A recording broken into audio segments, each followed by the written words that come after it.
I used to work on the north slope of Alaska. This experience is why I'll never go back. I used to work on the north slope of Alaska in the oil industry. The work we were doing required us to travel far out into the Alaska Petroleum Reserve, which is basically just untamed tundra wilderness for hundreds of miles.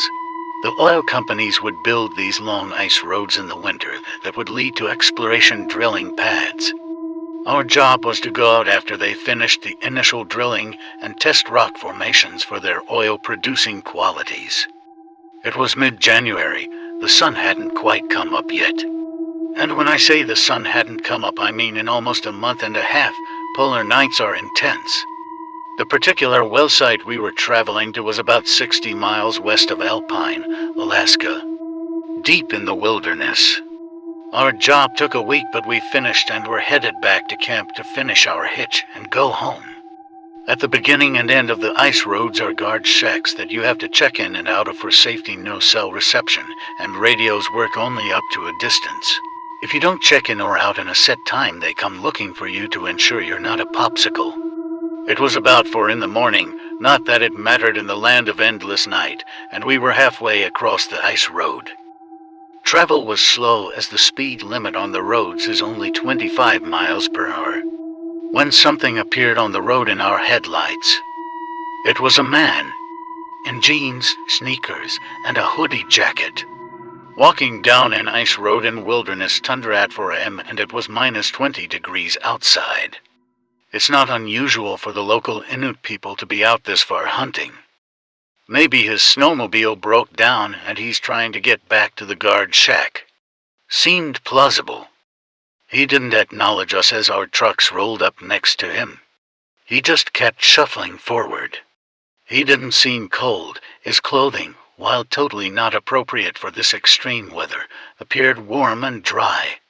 We also noticed he wasn't Inuit, but Caucasian. I rolled down my window and asked if he needed any help and if he was okay. He still didn't acknowledge us, just kept shuffling forward. His face was completely blank, devoid of any thought or emotions. The other guys in my truck suggested that maybe he was in an accident and in shock.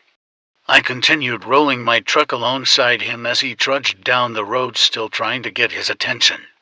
Even in this extreme cold, I could occasionally get whiffs of a peculiar smell coming off him. He smelled acidic, if that makes sense. There was just a lot about this guy that made the hair on my neck stand up. The guy behind me in the truck's crew cab had had enough of all this. He rolled down his window and reached out to grab the guy. He later said he was just going to try and shake him out of his stupor. Before my buddy's hand could reach him, though, this walking popsicle spun around and latched onto my buddy's outstretched arm. He glared at my buddy and then at me with this look of pure rage, not removing his hand from his arm. If emotions had a physical temperature, this guy could have melted the entire tundra that night. My buddy groaned in pain as he tried to get his arm free from Mr. Popsicle. At that moment, this guy starts screaming in our faces. There was so much hate and rage and anger in that scream. It was absolutely terrifying. I slammed on the gas and spun out on the ice for a second before the wheels caught and launched us forward. Popsicle Dude still had a hold of my buddy's arm and was trying to pull him out of the truck. He was running alongside the truck while the other guys in the cab held onto my buddy to keep him inside. After several moments, it could only have been a few seconds at most, my buddy tore free from this guy and we hauled ass to the guard shack another 30 miles down the road. We checked in with the guards and reported what we had just seen.